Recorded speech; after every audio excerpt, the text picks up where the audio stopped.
All right, here we go. You ready? Action. Are you ready? What are you getting me? From the feet up? All right, let's go. Dude, can we start? What are you doing? Arigato. Once again, drive through. Driving through.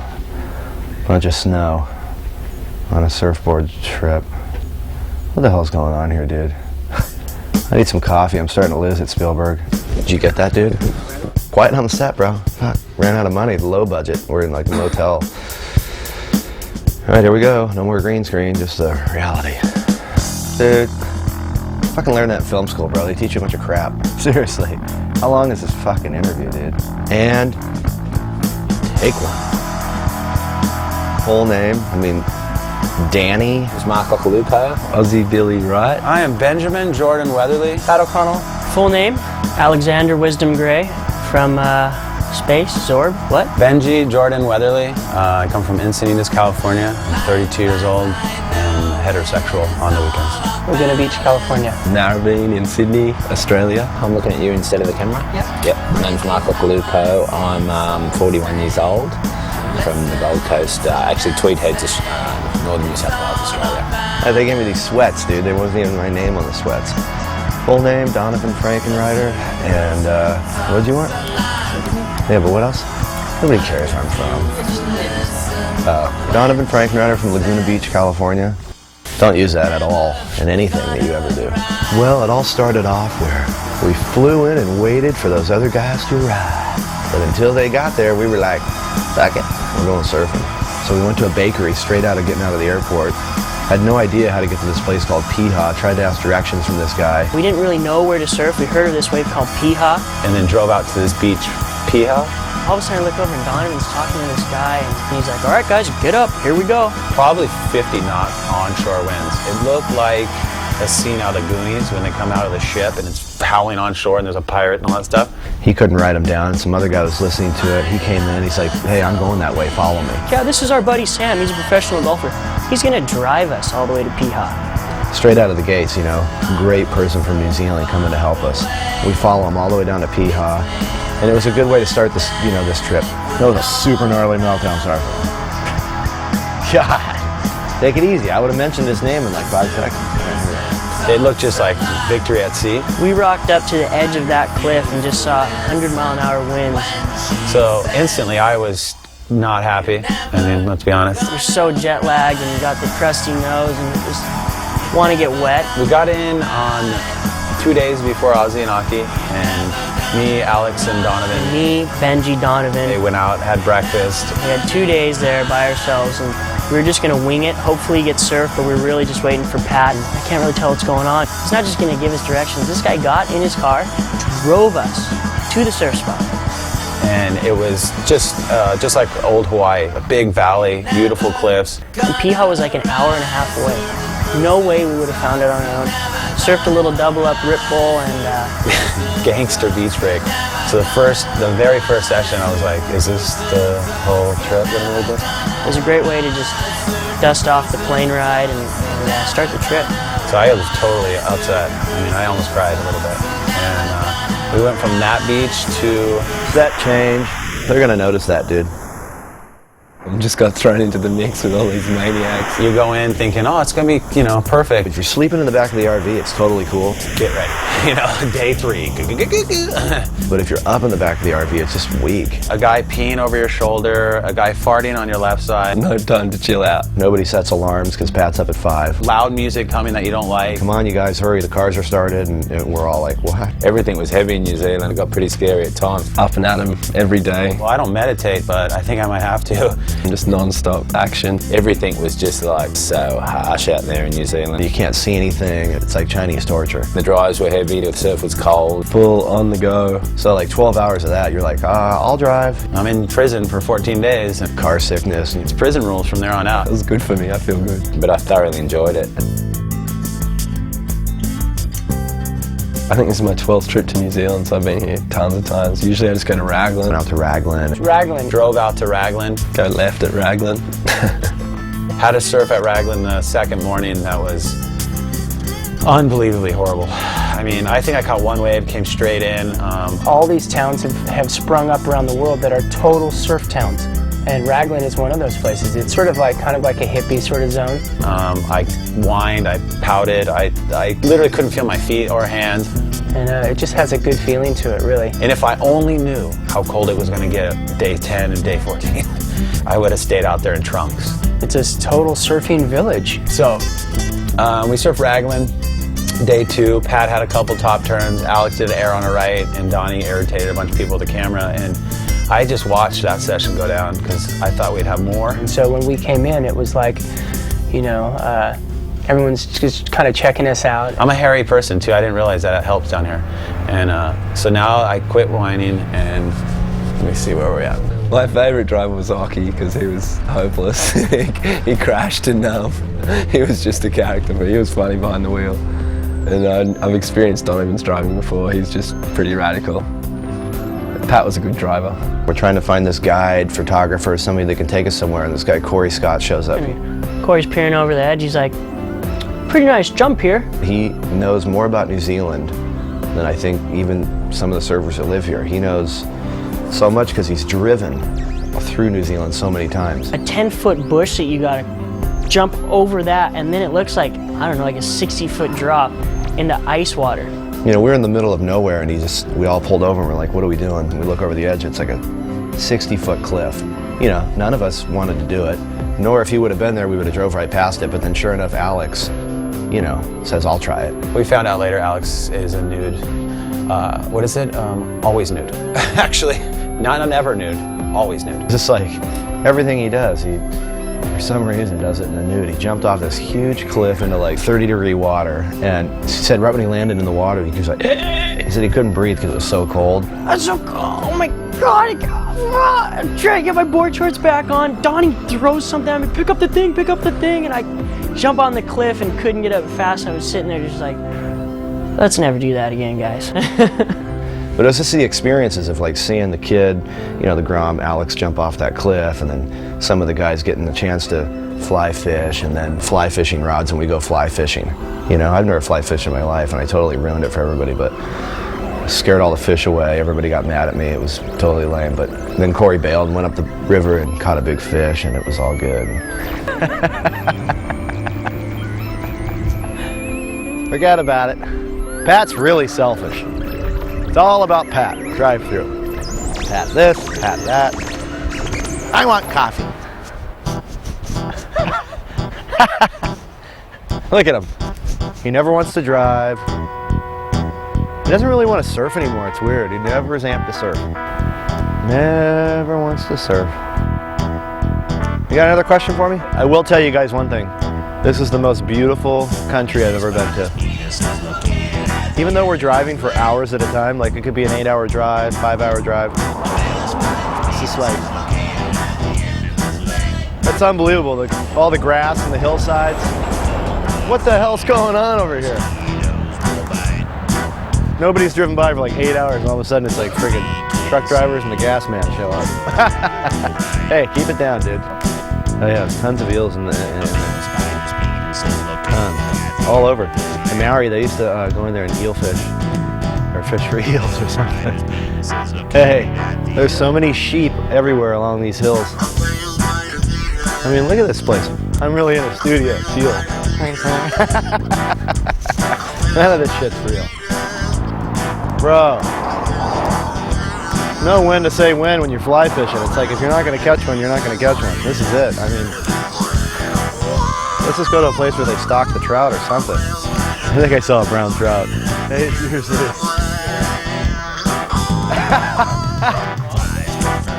Hey, Pat, you want to do an interview?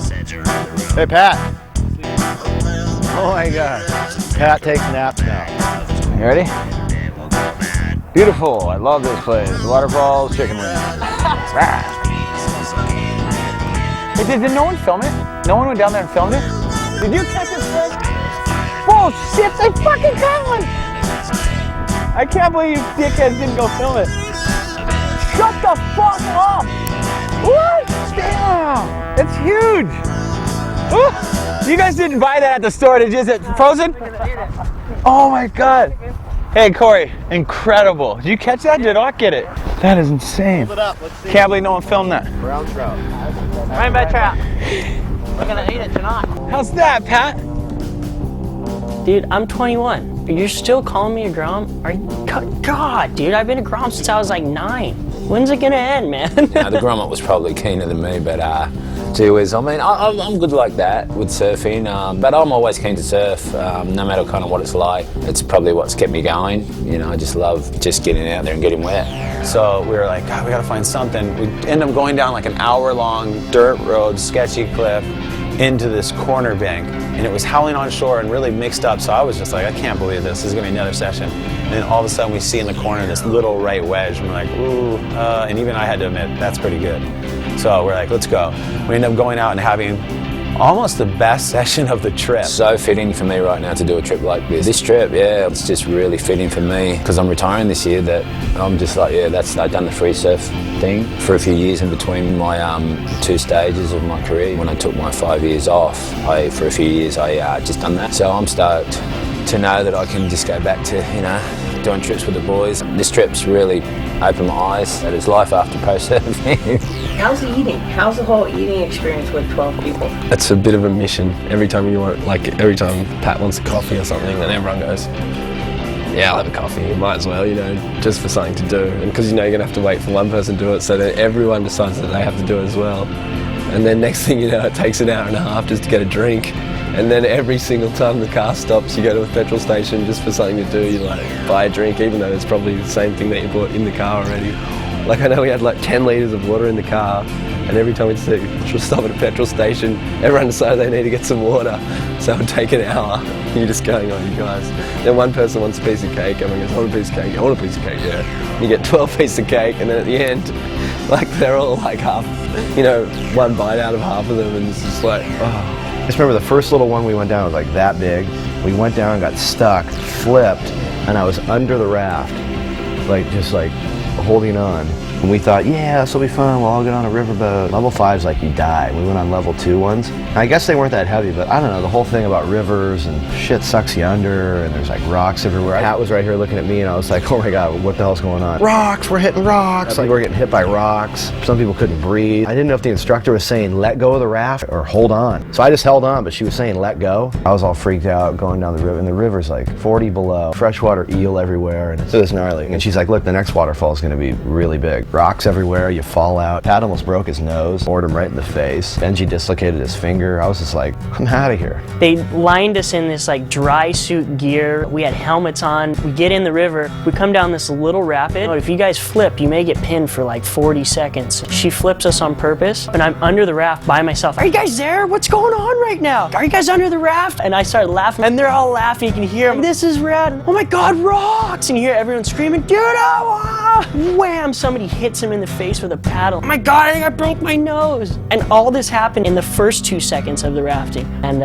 it was so funny. Donnie, who has attention span of a freaking ant. Benji, who's like staring at the stars. And I've got Alex who's just the whole time. I'm going, we're dead. We're gonna freaking die on this thing, you know? And we're all supposed to row together, and it's like, I'm looking around going, I'm surrounded by a bunch of buffoons. I'm gonna die. I'm looking straight across at Donnie, who looks like a walrus. I was afraid he's gonna bite me. Rocks, bam, bam, bam. I start to climb up on the raft, so I'm like this little human trying to climb up this raft. Well, the guide goes to grab his paddle, and he twists it and hits me right in the face with this plastic thing. Knocks me off the boat. I'm just going, everybody else was like over it, except for Alex. He's like, yeah. I mean, Alex wanted to take his clothes off. He's freaking crazy. They kept saying there's one big rapid we've got to go down. I was afraid that wasn't it, but sure enough it was. We're gonna go down how big of a fall? 25 feet? Like, is that possible? I don't know if that's good, you guys. The water pouring hits your boat, makes you like flip over, and makes you kind of scared. And I'm like, that wasn't very cool. The second time the thing fills up, the first thing that happens, we flip over. First thing Pat does is climb up, and the guy hits him in the face with a paddle. Bang! The guy's like, didn't I tell you guys? So then Pat's bleeding. I think I jammed my thumb so bad it's still broken. Yeah, so we get into Gisborne, and we pick up Maz. He's like literally the national New Zealand surfing champion for the last like 15 years. I mean, the guy's like world-renowned. Everybody in the world knows him. One of the best New Zealand surfers. And it was so great because surfing with that guy, he was incredible, and everybody has so much respect for him that, you know, he was able to take us to some spots, show us around, and those are the kind of things that are invaluable when you're on the Drive Thru. I mean, there was a stretch of beach that was 8 miles long. It was like, we saw peaks down there, we saw peaks down there. He's like, look, we gotta go here. And so those are the kind of moments when you're like, walk right through the interview, dude. Whoa, that was so heavy. Hey, where you going, dude? Oh my God. Well, you gotta try to go in there and wipe and it's all locked. You need a key, dude. You need it. Hey, you did that in the airport in the last drive-thru, and now you just walked by and did it on a boat. That was the heaviest thing in the world. My last interview I did, you farted in the Drive-Thru Caribbean. Yeah, but now you're totally farted right here. Gas man, dude. The gas man, dude. Look at him. Good evening, everyone, and welcome aboard the Monticello Bluebridge service bound for Picton. Please sit back and enjoy the journey. Please listen carefully to the following safety instructions. In the event of emergency, we have 7 short blasts, followed by 1 long blast on the ship's whistle and or alarm system. So please sit back and enjoy the journey, and if you have any queries, please feel free to ask any of our Bluebridge team members. Thank you. Dude, what happened? Those are real too. That's so heavy. I can't even believe it, dude. Did we hear it? They like fully dropped anchor, dude. That was gnarly. We're not even leaving now. They're like, okay, there's a gas leak on the boat. Everybody bail. Dude, oh my God. You shut down one airport in Jamaica. Now the whole port here in like Wellington's like totally shut down. This is so heavy. You drive in an RV. I can't believe it. If I dropped in on you, you would just gas me out. There's no way. I'm over it. When we pulled up to Blacks and I saw those lifts, I was kind of frothing. Wait a second, did my fin just go through my foot? I had booties on, there's no way it went through. All of a sudden, blood squirting out, and I'm like, I really just did that. Alex copped his fin in his booty and stabbed himself with it. Had to get stitched up at the local medical centre, and we all went along for support. Alex was just ripping session of his whole trip, and then he did this big old turn and blew his friggin' foot off. He had to go in and get stitches, but he actually blew it off, and then he surfed for like 2 hours in like one of the sharkiest places ever with like a bleeding foot. But then he had to go to the hospital, get stitches. For some reason, I think you guys pulled over because your battery in the Walkman or something was going on. You guys get gas or something? I don't know what was going on, but somebody was doing something and they were pulled over, and I looked like 100 yards up on the left, and I'm like, no way, we're stopped, and there's an antique store. Because I love old stuff, like you always find something. So I'm like, pick me up there, I'm gonna run in there and check it out. So sure enough, I run in there, and hidden in the corner under all this stuff is this like electrical organ. I was so stoked, and I'm like, hey, how much for this organ? And they're like, $60, and I'm like, come on, 50. And so for only $50, we got this beautiful, incredible organ. We were able to set it up in the RV and plug it into the wall. We were like jamming, playing music as we were driving down the coast, and that just made the drives that much shorter. So we worked on a song the whole way down to where we thought we were gonna like have the best barbecue of our lives. And we have all this groceries. We spent $1,000 on the best barbecue of the trip. We're gonna have our barbecue. That's our plan. Me and Occhi are like, it's the barbecue night. We drive all the way there. We get there early before the sun sets. I set up the fire. Everyone's getting involved. It started hailing. I mean, and windy and cold and miserable. So it went from like, oh, our barbecue day to survival. You know, here we go again, survival. So we're trying to cook with umbrellas. Except we were expecting to be there alone. There was a lot of other campers there, some crazy people. Some crazy locals who Occhi told us not to. He said, what did he say? He goes, don't look at them. Don't make any contact at all with them. Don't even acknowledge them, because they were apparently on acid, and they were riding a motorbike around like drunk and crashing it and screaming. So we just tried to, but we ended up hanging with them, and they were cool. Oh, that's right, and Donavon had bought his organ. So he was very excited about his organ. And he got it working in the back of the car in the middle of nowhere, electric organ, with sausages. It was raining outside. The rain came, of course, as soon as we lit the fire, it started raining on us. It was pouring rain. We tried to camp. We tried to make a fire. We got the fire started. It rained, and then we just all crowded in the van and started playing music, and that was one of my favourite times. We had other campers in there just going, oh, these guys, they must have just thought, where did these guys come from and what are they on? Because we must have been like a little mobile circus or something. We had Donavon and we started getting some music going. Benji went in and shopped for like 2 hours, got all this stuff for food and firewood, and we all had it in our mind that we were gonna park at this beach, have the best barbecue ever, wake up and just get barreled at that beach. That wasn't the case at all. Showed up, got the fire started, it just started pouring rain right when we started the fire. So it's pouring rain outside, 100-mile-an-hour winds. Donnie figured out the organ and he's sitting in there like a mad scientist on the organ. Benji's out trying to cook these sausages, and then it was time to eat and you couldn't even see what the meat looked like. Sausages were half raw. It sounds like it was really bad, but it was the coolest night ever. I just remember all this enthusiasm to have the barbecue and make all the food, and then I remember the food being cooked. I remember Donovan going, you can't eat that shit, like, I'm not eating that shit. And he played his song, got really excited, played it for about 10 minutes, and then he just went, I'm going to bed, and jumped into bed, and that was it. I was like, and all the food, I think the meat got eaten, didn't it? I don't know.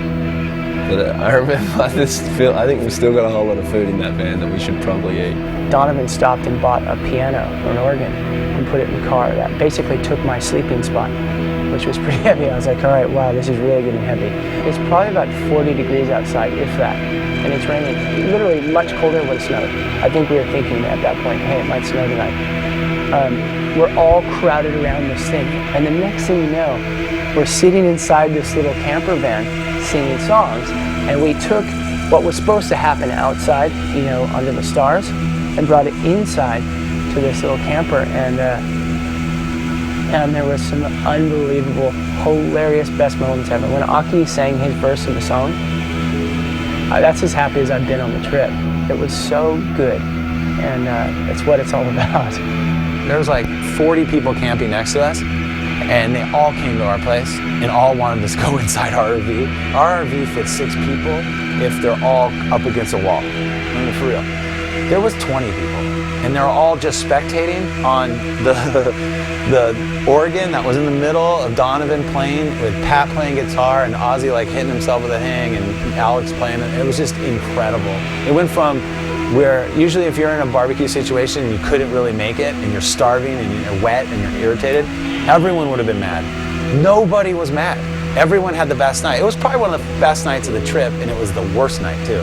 So it was a perfect drive-thru moment, because if you have the right people, if you have the right mindset, the worst situation can be the best.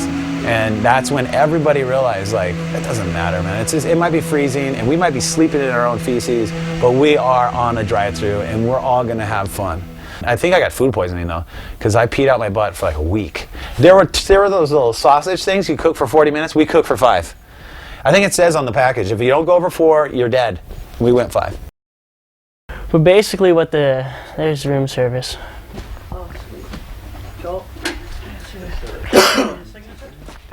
What do you want to hear about the Zorb? Zorb, and it's truly one of those places that only happens in New Zealand. I can't imagine that happening in the States. I tried to explain to someone the other day, it's basically a giant golf ball that you sit inside and you fly downhill. I mean, I don't know why there's such a place, but it sure was funny when we pulled up. Because I mean, even when someone told me what it was, I'm like, it's what?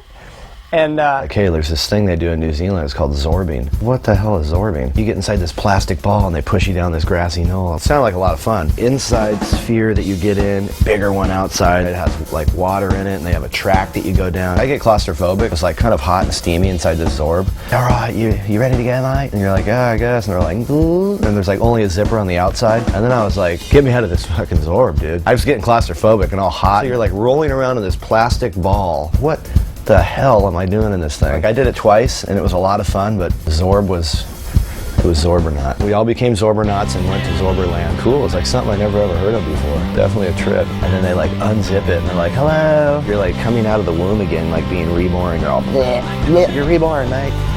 Zorbernaut. You know, it's just like, whoa, where's the shower? Then Alex went in there naked. Oh, that was heavy. He violated every health code from here to like Timbuktu, bro. They were like, okay, Zorbernaut 3, ready. Watch out down below. Then he does the Zorbernaut nude. I think he fly fish nude or something. It's pretty crazy. Ozzie and Occhi, they were flying in the middle of the day, so we were gonna meet them in the evening up the coast a bit. So we decided to go Zorbing. It's the weirdest thing you can ever do. You get in a ball of air, roll down hills. I thought it meant you're gonna just spin in circles. And I was like, I don't know if I can do it. I throw up if I just see things spinning. I had a grown man with a mustache on top of me for half the ride. So truthfully, it wasn't like everything you really want to do. And it was hot inside that hole, man. It was like being in a woman's womb. Is that weird to say? Sorry. I did the second time by myself, and it was pretty entertaining. There's a sign that says like, Zorbernaut, ready to launch. And we're like, what? All of a sudden we see a person come flying down the hill and they got like burst out and they open this hole and all this water flies out and a human flies out. Hang on a second, we're gonna be Zorbernauts and we're gonna get rebirthed.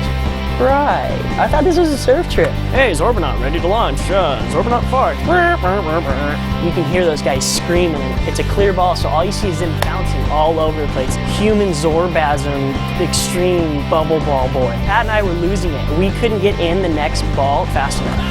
So Pat and I get in there. I wanted to throw up at the end of the first one because ours wasn't clear and we couldn't see where we were going. And so I was so stoked to get out of that first one. Pat gets out and he's like, dude, I'm not waiting for the car. I'm running up the hill. I'm going with you.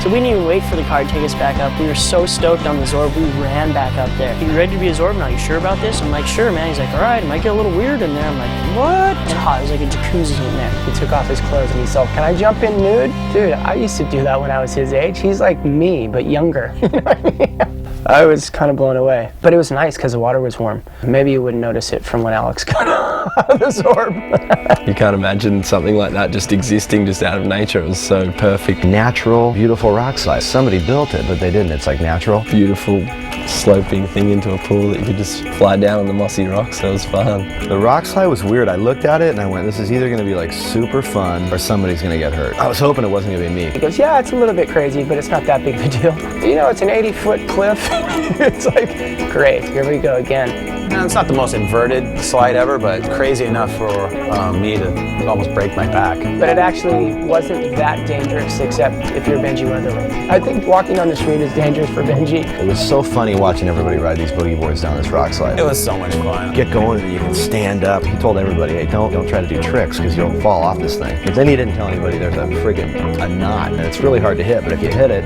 you'll hit it. I guess there's a giant hole crater on the right side that you don't want to go near, but I didn't know about. There's no such thing as like, okay, I'm just gonna ride down it on my own, like everybody else does. We all jump on each other, beat each other up, dive on our heads. I don't get it. Like, can't we just go down and have a little bit of fun? We have to make it a full-on, like, somebody's gonna die. Were you kind of nervous at first? I was nervous when Alex jumped on top of my back and we were going down because I thought, I might lose a kneecap or something.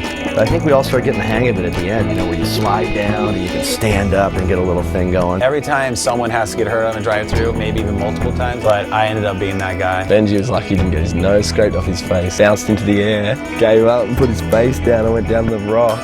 That was just like rock. He could have got his nose chopped off. He was lucky.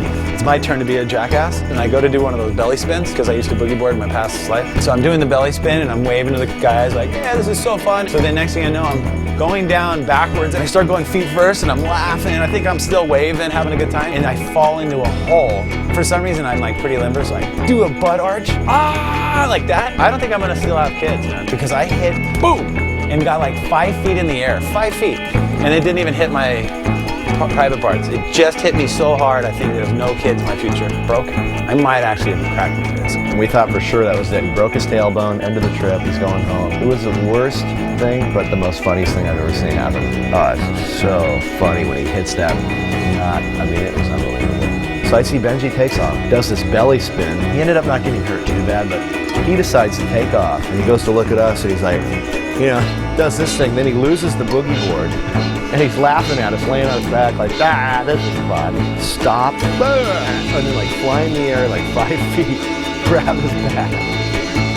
And all of us were like, oh no. Land back on his back, rolled over onto his stomach. And we thought he was dead. He played dead until he got to the bottom. Shortly after that, we all left. I mean, we knew that was our sign to get the hell out of there. And if I didn't do a butt arch, my spine would have went into my throat. Oh, that was out of control. I knew that it wasn't really going to be a fun surf, that one. grey and these perfect barreling rights, looked like Lance's Right or something. But it was way out to sea, and I could see the river going out, which was coming straight off the Alps. And it was called Greymouth, and it was just like grey and dark and freezing. And I knew that we were going to have to jump in there and try and get one. We could see the current, and it was a total nightmare. It was really frustrating. It was a frustrating morning. But I think a few people got barreled, so that was cool. I was lucky I snapped my leash out there right out the back and just thought, oh no, I'm going to die. I was underwater, I felt it go crack.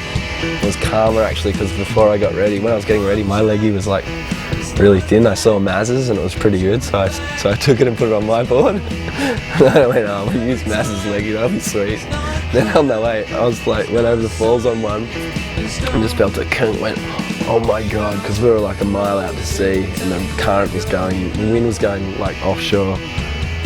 And then I came up and luckily my board was right there and I just grabbed it and made it in. How would you get out? How many times you have to walk around? I'm telling you, Greymouth was like some of the best waves I've seen in a long time. And it was so frustrating because it was the hardest wave to surf. One of the easiest waves to surf if you could catch it. And I just hope that people can realize and see how gnarly the current was, but it was so sketchy because you'd come out of this like frigid cold river and you'd come around this jetty and you had a matter of like maybe 30 minutes before you floated down too far to where you had to get a wave.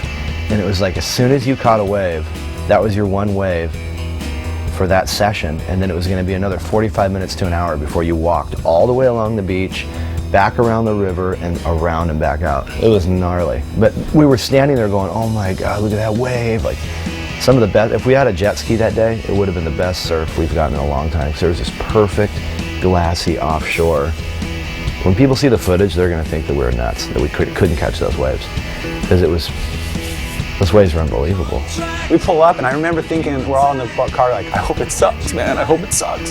We pull up, and I remember going, yes, it sucks. And then all of a sudden, we see a right. And it was just hundreds of waves, so it looked like closeouts. And we just saw one out this river mouth barreling, and we're like, oh no. Like, just, I can't believe this is about to happen. So we pull up, another one comes in. And then that's enough for Alex to already have his wetsuit on, so we're like, no, it's gonna happen. So we get out to the end of this jetty, and we look into it, and it's perfect. Of course. I mean, it was the best looking wave I've ever seen. Probably the hardest wave I've ever had to surf, because there was a river that went out from the mountains that the water was 10 degrees, maybe 15 degrees colder than any water I've ever felt in my life. So you hop in there, and by the time you get around the jetty, you have, we said it, you have one opportunity to get a good wave, and after that, you have 45-minute walk around of the coldest, freezingest bay you've ever seen with howling offshore winds. So it doesn't sound that bad, but if you were in the wetsuits, it's been icebergs, and I couldn't surf, man. The whole experience of this place is like survival of the fattest, I think. And the photos and the video are gonna make it look like backdoor. So we're gonna look stupid. I read the ocean and I saw kind of how fast that rip was going, so I wasn't that keen on it. Like I saw the consequences if you missed the line up, and then I mean, and even if you maybe like, I started thinking everything like if you broke your leash out there, it could have been really dangerous, because it was like it was a 20-30 minute paddle. If it was swim, would have been an hour. None of them got a wave. They all got taken off the lineup, and they had to do that 40-minute paddle, and I'm just like, oh, I don't think I'm into it. But had breakfast, came back, and I went out. I didn't even go over the right because I was that freaked out about happening. Caught a couple of lefts, but it was heavy that day. The rip was that strong. The waves weren't, you know, like super big, but just the rip and the power of it just made it like a real scary surf. If it was warm, it wouldn't have been a problem, but just the cold. And so I was kind of a bit hesitant that day, just worried about breaking my leash and going on that right. But yeah, got to think about those things these days. Little did we know, the current would take you all the way to the North Island in about 1 minute flat. So you would basically be in the spot for about 30 seconds. If you missed a wave, you were down, like you were in no man's land that fast. So I watched Donavon and the Grom do it first, and they just disappeared to sea that fast. And I was like, okay, well, I'm not going to do that. Sure enough, I did the same thing. I think we all did a cycle or two and just barely caught a wave. Wanted to kill somebody. Kind of fun. It's like an adventure.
I'm burned out. That's it. Drive thru's over. That was the beginning of like pretty much the rest of our trip. Because we've been going so fast, like we've never been in the same spot for 2 nights. As soon as one thing was done, we're like, next thing, like this, that. We're just sort of always in a hurry. If you're on a drive-thru, right when the thing stops, you get up and you run. If you don't run, you're not getting to bed. I look out the window and I'm like, this is like Barbara Streisand's vacation house. And Donnie, Pat, and Grom were all sleeping. Like, it was crazy. I see like a Mustang come up, right up to us, and I'm like, this looks like this guy wants to say something to us. He's just super mean to Occhi, and we're like, how can you be mean to Occhi? Isn't then you go to hell for that? So then we're like, okay, you're going to hell. Deal with that. Have fun there. Surreal session. Freezing cold, icebergs, huge seals like 5 feet from us. There's no possible way there's 2 giant pickles with teeth trying to bite me. They are freaking crazy, man. If you ever get close to a seal, they don't just go, they go, and they come after you, man. And they don't have legs, but I don't know what the deal is, but they move. If you like accidentally trip, your ass is gone. Even the hotels were colder than RV because of the man sandwich. If those clams are still sitting in his truck, that's not going to be good.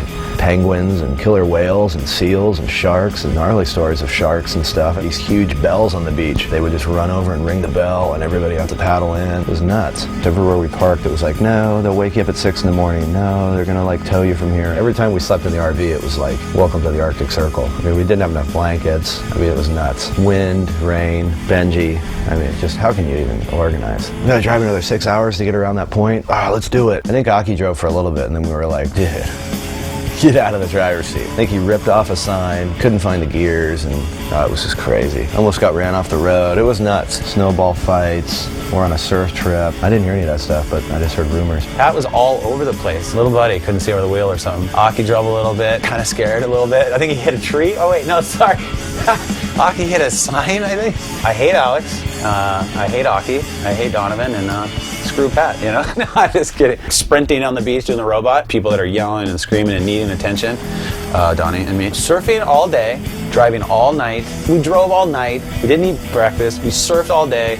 And then it got to a boiling point where he was like, look. And he like looked at us and he goes, I'm leaving. And he like started walking. He just walked. He just walked away from the RV. He's up first every morning, 5 cups of coffee in him. I don't even know where he gets it from. Pat gets everyone rallied every morning and doesn't stop until the sun goes down. Come on, guys, waves are firing. Donovan's sitting in the back farting. Oh my God, look there's a rainbow. There's some sheep. There's cows. We had a snowball fight in between one of our surf sessions. Every time Donnie went into 30, it was just, Pat, Daddy Pat. Gee whiz, South Island's my favourite for me. I love being out there in the elements. Surfing in the cold, it was a new experience. Just the most beautiful scenery I've ever seen. Just taking in the scenery. There was always something funny happening in the car. Pat and I like made this imaginary finish line. The Christchurch sign and the airport sign, that was our imaginary finish line. We're just all giving each other a high five. Donovan and Benji, they were just a sideshow by themselves. The other guys' bags are like this big. My bag was about this big. 3,700 kilometres, which is pretty amazing. We really did zigzag and go from the top to the bottom. Yeah, Benji and Donnie, they're like Cheech and Chong. They're just hilarious. I couldn't believe how much coffee he drank. He loves his coffee and his red wine. Wellington's a cool town, actually. I really like it. Most of the time we were just like, it was so cold and windy. It wasn't very inviting. It was just like, that was probably my favourite moment. I think he killed the car. I was trying to sleep in the back and he was grinding the gears and start. That's when I realized, I'm like, oh God, I'm gonna have to grab those keys. Completely tore the rain gutter off the car. 3 degrees outside and freezing, and the wind was 100 knots. Sleeping in an RV, that was another incredible surf. Everybody got amazing waves. Yeah, so that was a good moment. My ass hurt so bad that evening. I was so tired and grumpy, and now I'm coming back next year, same time, without all these jerk-offs. It was definitely the drive-thru that I'll remember for the rest of my life. Getting ready to go home, but I didn't realize how beautiful New Zealand really was going to be. It's got to be one of the most beautiful places in the world. Green, grassy hills and just all the wild animals and the streams and the rivers and all the trees. You go around every corner and it's like, no way, that's a postcard I just saw on the friggin' gas station like a mile back. An amazing surf trip. It started off kind of shaky, but then it got really good. When are we going to drive through again? Where are we going, you guys? Somewhere? It's my best and favorite trip I've ever been on. I've been with Occhi for 2 weeks. Are you kidding me? I think you couldn't have picked a better crew, really. 3,700 Ks, and gee whiz, that's almost across Australia. And I've never even done that. The time's flown. I've just had an absolute ball. I was not prepared for the conditions, nah. Pretty much anywhere you drive in New Zealand, you see amazing, just beautiful big green rolling hills full of sheep and amazing like rivers flowing fast. I've never tried to fit so much stuff into any trip ever before. And this time we've driven like every square inch of New Zealand. In 14 days, see more of a country than you ever do doing any other trip ever. Okay, we're on the drive-thru. No one was, like a bitter beast, or nobody really was like, oh, I'm just gonna sit this one out. Everyone went gung-ho, 100%. Like, I can walk out right now in the coldest weather in Speedos, and I'll be fine. Tomorrow when it's over, I'm not gonna worry about like anything except myself. I'm gonna be selfish again, like Donnie.